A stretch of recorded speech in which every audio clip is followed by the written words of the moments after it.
This is BBC News. These are the top stories developing at 11. An IS terror threat to US-bound flights is reportedly what prompted the aircraft cabin ban on large electronic devices.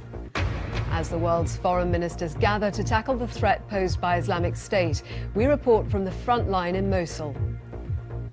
The former football coach Barry Bennell has pleaded not guilty to 20 charges of historic child sexual abuse against boys in the 1980s. I'm Anita McVeigh, live at the Scottish Parliament for day 2 of the independence referendum debate, with a vote expected after 5 o'clock this evening. And remembering the Brussels bombings. Events take place to mark the first anniversary of the attacks, which claimed the lives of 32 people and injured hundreds more. School governors say there isn't enough money to fund plans to shake up school funding, according to a BBC survey. And it's the plot of a Hollywood blockbuster, but now it's real life after passengers on an Alaskan flight discover there is a snake on their plane.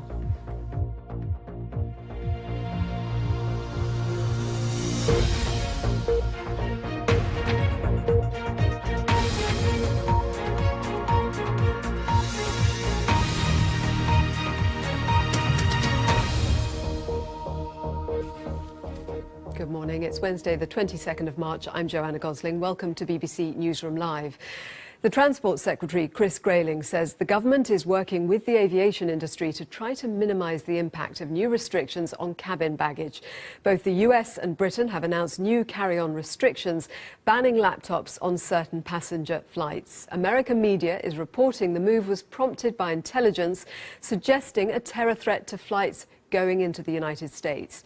The UK restrictions on most electronic items bigger than mobile phones applies to flights coming into Britain from 6 countries in the Middle East and North Africa. The United States is applying restrictions on incoming flights from some other countries, including Morocco and key hub airports like Dubai and Abu Dhabi in the United Arab Emirates.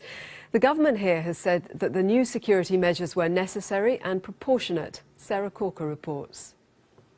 The laptop ban comes after mounting concern in US and British intelligence circles that extremist groups are actively targeting airlines, that bombs could be hidden in electronic devices to blow up passenger planes mid-air.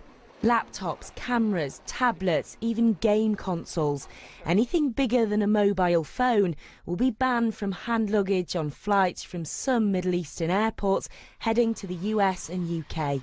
I don't see why certain countries are discriminated against. I'm pretty against that. I don't think that sounds very fair. I just carry my phone. I've got everything on my phone. The measures come after a laptop bomb last year was smuggled onto a flight from Somalia by an al-Shabaab militant. It blew a hole in the plane. He was killed, but there were no other fatalities. The year before, so-called Islamic State blew up a Russian passenger plane over the Sinai Peninsula. That bomb was hidden in the hold. US officials believe the threat from jihadists to aviation is evolving, but wouldn't be drawn on specifics. Elevated intelligence that we're aware of indicates that terrorist groups continue to target commercial aviation and are aggressive in pursuing innovative methods to undertake their attacks, to include smuggling of explosive devices and various consumer objects. The Turkish government said the US ban was wrong and should be reversed. The UK ban on laptops and tablet computers being carried in hand luggage was announced hours after similar measures in the US. But importantly, the two bans affect different countries and airlines. The US decision impacts flights originating from airports in Morocco, Egypt, Turkey, Jordan, Lebanon, Saudi Arabia, the UAE and Qatar. The UK ban has a more limited focus. It doesn't include Morocco, the UAE or Qatar, but does apply to flights from these 6 countries, including Tunisia. It will have an impact on some of the world's biggest long-haul carriers.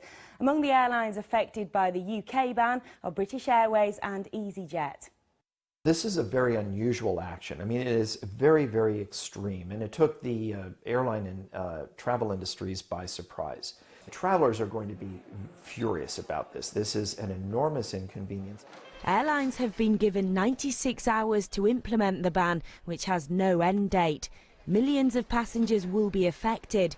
Officials, though, say security is the top priority. Sarah Corker, BBC News. With me is our correspondent Theo Leggett. Millions of passengers affected. Tell us more about the scope of this. Yes, as a total percentage of all the people coming into the UK, it's not very large. I mean, British Airways has 7 or 8 flights a day that are affected, for example. But if you expand that out, over the course of a year, it is millions of passengers. Millions of passengers, incidentally, flying from Turkey alone. So these people are going to be inconvenienced. Business travellers in particular, because obviously they'll like to carry their laptops on board, not only to work, but also to ensure that confidential data is kept secure. Business travellers are likely to be affected more by the US ban, because that's a ban which affects traffic coming out of key hub airports like Dubai and Abu Dhabi and Doha, whereas a lot of the routes affected by the UK ban are actually holiday routes. But even so, there is going to be a level of disruption for passengers, and it is going to cause inconvenience. You mentioned people often like to keep things like laptops with them in the cabin, so in case luggage goes astray. I mean, what are the implications for insurance? Well, often if you read through the terms and conditions of your travel insurance, it'll say that valuable items are not covered if the luggage they're contained in is left unattended. Well, hold baggage, by definition, is left unattended, so many insurers won't cover this. It may be that some of them will respond to the ban and come up with other terms and conditions, but if that's the case, it's likely that you'll either have to pay more for your insurance or face a higher excess. How long could this ban be enforced? We don't know as yet, because we don't know what the intelligence it's based on is. But one of the airlines affected by the American ban said they were expecting it to be enforced for several months, up until October. So it's clearly not something that's going to go away overnight. And I mean, I'm trying to think of other bans that have come in. I mean, generally they tend to stay, don't they? Well, if you look at the ban on fluids going on board planes, initially it was a total ban. Now it's on carrying fluids of more than 100 millilitres at a time. That ban was brought in 2006, and it's still in force. And something else that we can learn from that ban is the effect it has on passengers, the disruption it causes at airports. People aren't normally expecting this when they go to the airport to check in, so they find out when they're at the airport that they're not allowed to carry things on board. That causes delays to other passengers as they argue the case out, and it causes inconvenience. Thank you very much, Theo.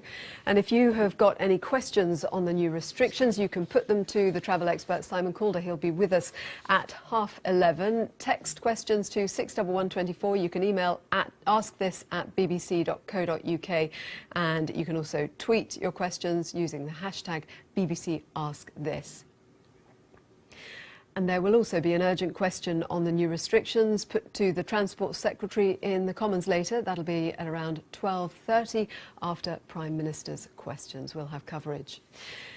The US Secretary of State Rex Tillerson will host ministers and senior officials from 68 nations later today for talks to discuss global efforts to fight so-called Islamic State. Tens of thousands of civilians are fleeing the Iraqi city of Mosul as government forces continue their military offensive to reclaim the area.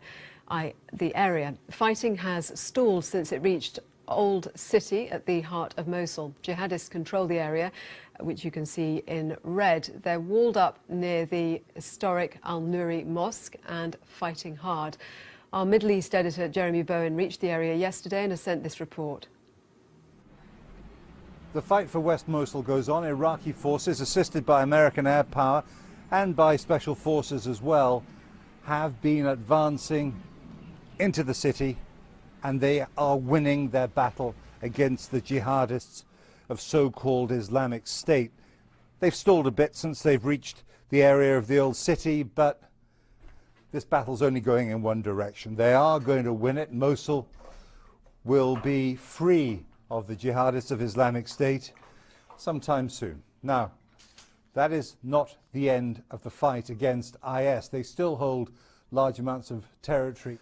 And there's the issue, which is a very important one, of the attitude of the Sunni Muslim community. The rise of IS, Daesh, in this country happened because they capitalized on a lot of Sunni discontent with what they saw as a very sectarian Shia government in Baghdad. If Iraq is to have any hope of peace in the future, then the Sunnis need to feel safe, they need to feel secure, Otherwise, some other version of the jihadists may well emerge and capitalize once again on their fears that with a majority Shia government in Baghdad, they're always going to be second-class citizens. Jeremy Bowen reporting. Thames Water is likely to receive a huge fine this morning for polluting the River Thames with nearly 1.5 billion litres of raw sewage in 2013 and 2014. The judge hearing the case at Aylesbury Crown Court said the company had harmed local fishing businesses and farms. The government is right to press ahead with plans to reform school funding in England, but there isn't enough money for the changes. That's the message from the National Governors Association. The consultation on a new national funding formula for schools ends today, and the BBC has asked more than 4,000 school governors about their views, as Daniel Bircher reports.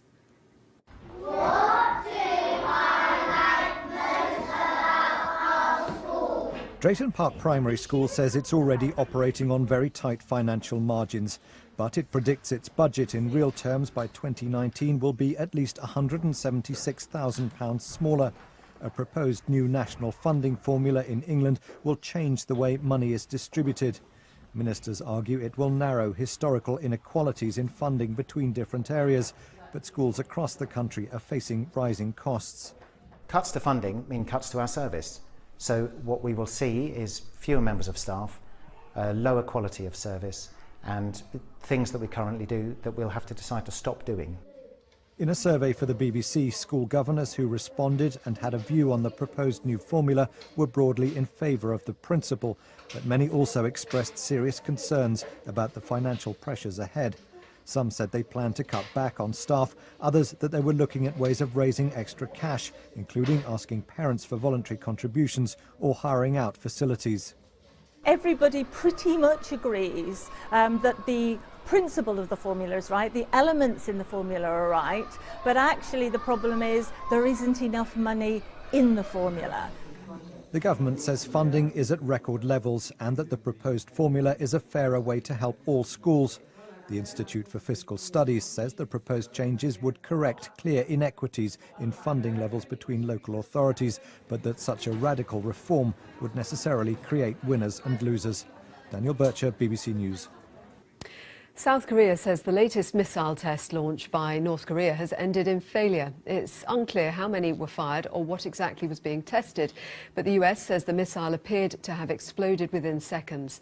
Earlier this month, North Korea launched 4 missiles which flew around 600 miles towards Japan and resulted in protests. The former Crewe Alexandra football coach Barry Bennell has pleaded not guilty to 20 charges of a sexual nature relating to offences allegedly committed in the 1980s. Mr Bennell, who's 63, appeared at Chester Crown Court this morning. The charges relate to child sexual abuse against 4 boys. Our correspondent Andy Swiss is at Chester Crown Court. Andy, what can you tell us? Well, once again, Barry Bennell didn't appear here in person. Instead, he appeared via a video link wearing a blue jumper. Now, back in January, he pleaded not guilty to 8 charges of sexual assault. Today, he repeated those pleas, and he also pleaded not guilty to a further 12 charges, 7 counts of indecent assault and 5 counts of serious sexual assault. The offences are alleged to have happened between 1980 and 1987 and relate to 3 separate complainants, all of whom were under 16 at the time. 11 of the alleged offences are said to have happened in Derbyshire. 1 is alleged to have happened in North Wales. Now, Barry Bennell is a former football coach, a former youth coach with Crewe Alexandra. He also worked for a number of other clubs across the northwest, including Stoke City and Manchester City. He will next appear at Liverpool Crown Court on the 3rd of July with a view to a trial starting in January next year. Thank you very much. King Philippe of Belgium has been leading events to remember the 32 people killed in the Brussels bombings a year ago. A minute's silence was observed at the city's airport to mark the moment when 2 suicide attackers blew themselves up in the departure hall. Let's go live to Brussels and join our correspondent Gavin Lee and tell us more about how it is all being remembered today. It's slightly different fashion than I expected, actually. There are 3 different commemorations. The first here at Brussels Airport, and you can see behind me it's open as usual. Security is more tight than I've ever seen it, actually, because the commemoration started this morning. 250 families arrived here. Some of the survivors back for the first time, some of the families of the 32 victims that died here in the 2 bomb blasts and at Malbec tube station in the city as well. What happened, though, is basically in front of the King and Queen of Belgium, in front of Charles Michel, the Prime Minister, some of the victims and survivors, some of the families of victims and survivors recounted the stories of the day. And there was a song from Stephen Van Claveren for his wife, Fabienne, that he'd written. She was working here. She was a member of the staff. She worked 2 hours over shift that day, and she was killed in the first explosion. So it was a very united feeling, actually, amongst those here. And there were a lot of people hugging, a lot of people very upset, finding it very difficult to be here. Some of them who've come here for the first time. There was a separate commemoration where they called it a minute of noise. That was at the tube station. Rather than a minute of silence, they wanted to clap and shout in defiance of the commemoration continues right now in a third location where they're unveiling a statue in memory of the attacks. The police told me that it's a miracle that I'm alive, and after second explosion, I ran on my left side, and photo booth was the shelter for 40 seconds for me. And the reason that we've seen so many pictures of people injured, the Indian Airlines stewardess with clothes ripped, bleeding. The man on the floor, the iconic shot of Sebastian Bellin, the basketball player, lost 50% of blood. You took those pictures at the time. Yeah, I took them. My friends, my family members know how I'm addicted to the phone, as all journalists. Of course, you must be in this situation first human and then professional. But I want to say that it was my instinct. Professional instinct to take these photos. I knew that I was the only one here, and I wanted very much to show the world what was here in the after the minutes of second blast. First, I took a photo of Nitki. I made 2 clicks. I don't know why. And then I met Sebastian, Belgium student, and then a colleague of Nitki from Jet Airways. That's a survivor of the Brussels attacks, Ketevin Cadaver, talking to Gavin Lee. An update on our headlines on BBC Newsroom Live. A terror threat to US-bound flights from so-called Islamic State is what reportedly prompted the aircraft cabin ban on large electronic devices. School governors say the government should press ahead with its new funding formula for schools in England, but they argue there is not enough money to fund the plans overall. And the former football coach Barry Bennell has pleaded not guilty to 20 charges of historic child sexual abuse against boys in the 1980s.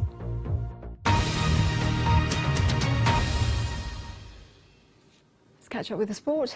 Over to Hugh. Hi. Hello, good morning, Joanna. We begin with the sad news today of the passing of Ronnie Moran. The former Liverpool captain and coach has died at the age of 83 following a short illness. Moran made 379 appearances for the club between 1952 and 1966 and was the longest-serving employee when he retired in 1998. The Crosby-born defender won 7 trophies as a player, including captaining them to a First Division title and an FA Cup win. He's got a book out there just called Mr. Liverpool, and it couldn't be better named because over all the years he's one of them guys what we call glue. Yeah, you get all these people who get all the mentions all the time, and maybe quite rightly, but Ronnie's one of them guys that day in, day out did his job and did a great job, to be fair, for Liverpool Football Club. England manager Gareth Southgate says his side need to lose the island mentality and stop thinking game to game. They face the world champions Germany in a friendly this evening in what's Southgate's first game in permanent charge of the side. Manchester City's Raheem Sterling is a doubt for the game in Dortmund. Well, Scotland face Canada this evening at Easter Road. Manager Gordon Strachan will use the match to build confidence and fitness ahead of their crucial World Cup qualifier with Slovenia on Sunday. There could be up to 3 players making their international debuts for the Scots. England Rugby Union head coach Eddie Jones says Warren Gatland should pick 4 captains for the upcoming Lions tour to New Zealand this summer. Jones believes picking one from each nation will help Gatland choose the best candidate once the warm-up matches are over. And that is all the sport for now. I'll be back with more later in the hour. Thank you. MSPs are expected to back Nicola Sturgeon's call for a second independence referendum when they vote later today. It follows a 2-day debate in the Scottish Parliament over whether the First Minister should seek permission to hold another ballot between autumn next year and spring 2019. Theresa May has declared now is not the time for another vote, indicating she will reject the SNP's preferred timetable. Well, let's go live to Holyrood and join Anita McVeigh. Over to you. Afternoon. Morning, Joanna. Thank you very much. Well, of course, the big question now as we go into day 2 of this debate is looking at the context of the discussion and a lot of unknowns and uncertainties about an independent Scotland and indeed a post-Brexit UK as well. But perhaps the even bigger question for many people right now is over the timing of a second referendum, with the SNP certainly seeking to make it a question of who has the moral authority to call for another vote.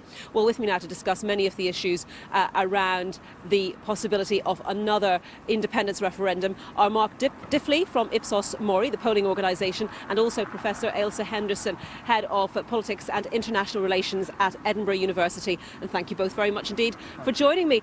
Mark, first of all, to you, what sort of lessons have you learned about canvassing the views of voters since the last referendum? Well, if we look at polling, I mean, we may know the result of the debate today. I suspect it will be passed. But what's really at stake here is public opinion and which way it's going to fall as a result of this debate. Since 2014, we have seen some fluctuation in support for independence. So, for instance, immediately after the Brexit vote in June 2016, there was a short-term rise in support for independence. But actually, since then, we're largely in a position where support for independence is about where it was at the referendum in 2014, so somewhere in the mid to late 40s, which means that although it hasn't gone over the magic 50%, you know, if and when we get into another campaign, it's likely to be a very, very close fought issue. So you think at the moment that voters haven't substantially changed their opinions? No, what we saw after the vote to leave the EU was quite a few no voters from 2014 who backed the UK remaining in the UK, switching sides to support yes, but they were fairly well matched by a similar number of people moving in the other direction. So people who had voted yes in 2014 but had also voted to leave the EU. So in a sense that is a bit of a zero-sum game, which leaves us back in the position pretty much where we started from. And Professor Ailsa Henderson, as I mentioned in the introduction, Nicola Sturgeon certainly at the moment is seeking to make one of the big questions about who has the moral authority to call for another vote. How significant do you think that is for voters? Quite significant. I mean, I think there's inconsistent polling about whether people want a referendum. It depends how you ask. But if you ask them, you know, do you think the Scottish Government should spend the next 2 years doing this? The answer is a pretty clear majority for no. However, if you ask them, if the First Minister calls a referendum, do you think that the UK Government should respond and allow one? Then there is a majority for yes as well. So there does seem to be a sense that voters are not particularly looking forward to a referendum, but they do believe that if the Scottish Parliament wants one, or the Scottish Government wants one, that it should be allowed to have one. And what are the key challenges in wooing voters even at this relatively early stage? Whatever the timing of that referendum would be, it may seem quite remote for many voters right now. It might well do, not least because we're not really sure when a referendum might be held. I mean, before the last referendum, it was quite interesting because you could ask people about their constitutional preferences, and you could ask them on a scale, so not just the yes-no question, but on a scale that ran from -10 to +10, or from 1 to 10, as Ipsos was doing recently. And when you asked people in that way, what we found is that most voters were out at the edges of the polls, so very clearly yes, very clearly no, and very few people in the middle. And we expected that if Brexit, the referendum was going to completely transform the landscape, we would see a kind of change in the shape of that curve. We're just not seeing it. The results are almost exactly the same in terms of voters pushed out to the edges of those scales, and very little in the middle, very little soft support in the middle. Just a final quick thought from you, Mark. Is there a danger for the SNP in seeking a referendum that might be perceived by some people to be premature?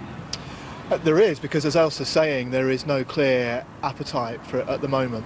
But I think it's also instructive to look back to the last referendum. So I go back and look at our polling from, say, 2012, and before we embarked on the first referendum, there wasn't any great appetite to have a referendum then either.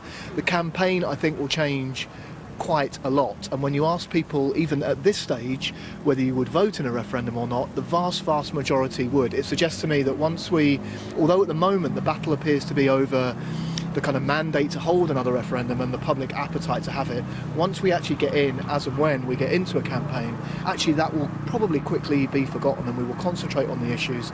And as and when it happens, I suspect that the turnout and the interest in the referendum will be probably pretty near as high as it was back in 2014. But don't hold me to that prediction. We never do with polling organisations. Mark, thank you very much. Mark Diffley from Ipsos Mori and Professor Ailsa Henderson from Edinburgh University. And the vote today is going to be after 5 o'clock, and throughout the day here on the BBC News Channel, we'll be bringing you lots of conversation and discussion about the issues at stake. Back to you, Joanna. Thank you, Anita. 2 new jails are to be built in South Wales and Yorkshire as part of a £1.3 billion government pledge to create 10,000 modern prison places by 2020. 2 sites, one in Port Talbot and the other in Full Sutton near York, have been earmarked. 2 existing jails in Kent and Wigan will also be redeveloped. Meanwhile, details of plans to close a number of older prisons are yet to be confirmed. Princess Anne has told the BBC that she believes gene technology has important benefits to offer when it comes to providing food. The Queen's daughter is a working farmer and patron of nearly 50 countryside organisations. In a wide-ranging interview with Farming Today, she said it would not be practical to ignore its potential. If you change one aspect of a plant, then how does it affect the rest of the environment around it, and does it have a long-term impact? I do think that in the future your gene technology has got real benefits to offer, which will have maybe an occasional downside, but I suspect not very many. And the full interview with Princess Anne will be on Radio 4's Farming Today tomorrow. Passengers travelling on a flight to Alaska could have been forgiven for thinking they were extras in a Hollywood blockbuster when they discovered there was a snake on their plane. They got a fright when they discovered a 5-foot-long white snake sleeping beneath one of the seats after it had wriggled free from a bag on an earlier flight. Thankfully, it wasn't venomous. A flight attendant dropped it into a plastic bag and it spent the rest of the journey in an overhead storage bin. Headlines coming up on the BBC News Channel. In a moment, we will say goodbye to viewers on BBC Two. First, we'll leave you with a look at the weather. We can join, who is it? Phil, over to you. Hello, Joanna. Thanks very much indeed. Very good morning to you. Not a confused message here. I've got blue skies above my head. I've got a wet sphere behind me because we've had that and some as well. Isn't that a rather sad sight, that all that effort? And I don't mean from the gardener. Those poor daffs, that was their big moment. Crushed by the snow in some areas, and it was just thoroughly miserable elsewhere. All from this area of low pressure. The cloud wrapped around it, indicative of weather fronts bringing that combination of rain or snow. The worst of the snow this morning was up over the hills of the north of England, creeping into the southern uplands of Scotland and over towards Northern Ireland, you'll notice. And all the while, this more southern portion of the front sweeps its way further north and east with a mixture of sunny spells and showers following on behind. Quite a blustery day for some as well. Through the evening and overnight, we'll keep that band of weather there lurking with intent across the north of England, southern parts of Scotland. And then don't discount this as we get on into Thursday, a new portion of the weather front falling back towards the west with brighter but blustery and cool conditions following on behind.